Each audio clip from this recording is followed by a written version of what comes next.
अपना मुंह खोलने से पहले अपना दिमाग खोल लेना बहुत जरूरी है। अर्थात जब भी आप जहां भी बोले पहले खुले दिमाग से सोचे कि इसका परिणाम क्या होगा। यदि परिणाम अच्छा हुआ तो तुरंत बोल दें। यदि आप असंभव को संभव बनाना चाहते हैं तो असंभव को पाने के लिए आपको कुछ ऐसा करना होगा जो अकल्पनीय हो। यदि आप ऐसा कर सकते हैं तो आगे बढ़कर नया और अब तक जो सोचा ना गया ऐसा कुछ कीजिए। आज दुनिया को एक ऐसे इंसान की जरूरत है जो इस दुनिया को बदल सके। आप भी ऐसा कर सकते हैं। यदि आप खुद को इस योग्य नहीं समझते तो जरा सोचिए, अगर आप नहीं तो कौन, अगर अभी नहीं तो कब। जो भी हो आप भी इसे कर सकते हो। अभी शुरू हो जाओ। जो भी कार्य शुरू करो सोच कर शुरू करो। यदि शुरुआत कर दो तो बीच में उस कार्य को किसी भी वजह से मत रोको, क्योंकि जब आप पीछे जाकर किसी दूसरे कार्य को शुरू करके फिर वहीं पहुंचते हैं जहां आपने पहले वाला कार्य छोड़ा था, तो जरा सोचिए, इससे कम मेहनत और इससे कम समय में आप पहले कार्य को पूरा कर सकते थे। यदि आपसे पहले कोई और सफल हो जाता है तो घबराना मत, क्योंकि आप भी जानते हो कि घर बनाने से ज्यादा समय बंगला बनाने में लगता है। श्री कृष्ण कहते हैं, जब आप हार से मिली सीख को अहमियत समझ लेंगे तो आपका जीवन बदल जाएगा। जिस प्रकार एक वातावरण में केवल एक ही तरह के पेड़ पौधे उगते हैं, उसी प्रकार आप भी अपने वातावरण के ही एक अंश हैं। यदि आप अपने आप को बदलना चाहते हैं तो सर्वप्रथम अपने वातावरण को बदलिए। आप एक ही गलती को रोज दोहराकर अपने परिणाम और अपने जीवन को नहीं बदल सकते हैं। अपने लक्ष्य को बार बार बदलने से कुछ नहीं होगा। अगर बदलाव चाहते हो तो अपनी कोशिश करने के तरीके में बदलाव लाना होगा। परिवर्तन प्रकृति का नियम है, इसे स्वीकार करें एवं इस परिवर्तित जीवन का आनंद लेना प्रारंभ करें।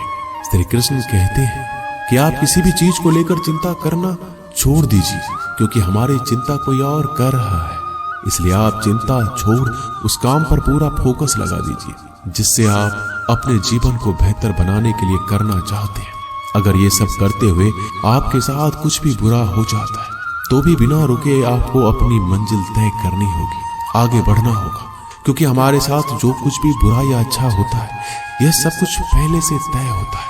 इसलिए इस बारे में चिंता करके आप अपना समय बर्बाद करेंगे और कुछ नहीं। भलाई हमारे इसी में है कि हमें बिना परेशान हुए अपने बहुमूल्य काम को तय समय पर पूरा कर लेना चाहिए।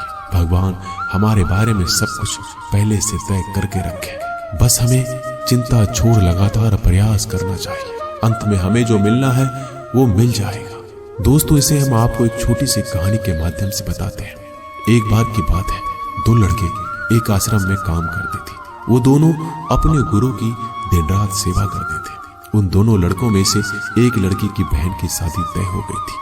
वो अपनी बहन की शादी की तैयारी धूमधाम से करना चाहता था, पर उसके पास पैसे नहीं थे। उनकी स्थिति उनके गुरु बहुत अच्छी तरह से जानते थे, पर वो भी उनकी मदद नहीं की। जब दोनों लड़के गांव जाने के लिए तैयार हुए तो गुरु ने उस लड़के को 5 अनार दिए जिसकी बहन की शादी थी। गांव जाते समय 5 अनार पाकर लड़का बहुत दुखी था। उसे तो पैसों की जरूरत थी, वह अनार क्या करेगा। उसे अपने गुरु पे गुस्सा आ रहा था।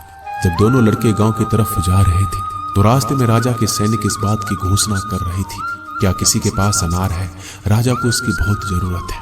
हमने बहुत प्रयास किया पर इस क्षेत्र में कहीं भी अनार नहीं मिला। राजा की बेटी बहुत बीमार है, उसे दवा के लिए अनार की जरूरत है। दोनों लड़कों ने सोचा, हमें अनार की कोई जरूरत नहीं है, ये अनार हम राजा को दे देंगे और उनकी बेटी का अच्छा इलाज हो जाएगा। दोनों लड़कों ने अनार की बात सैनिक को बताई। सैनिक उन दोनों लड़कों को लेकर राजमहल पहुंचे और लड़कों ने अनार राजा को सौंप दिया। राजा ने उन्हें इसके लिए बहुत सारा इनाम दिया, पैसा, जेवरात और बहुत कुछ। उस लड़के की बहन की शादी बहुत ही धूमधाम से हो गई। अब उस लड़के को इस बात पर अफसोस हो रहा था कि उसने बिना सोचे समझे अपने गुरु को कोस रहा था और उन्हें भला बुरा कह रहा था। दोस्तों, मैं आशा करता हूं कि इस कहानी से आपने बहुत कुछ सीखा होगा। बस इस वीडियो में इतना ही। मिलते हैं अगले वीडियो में।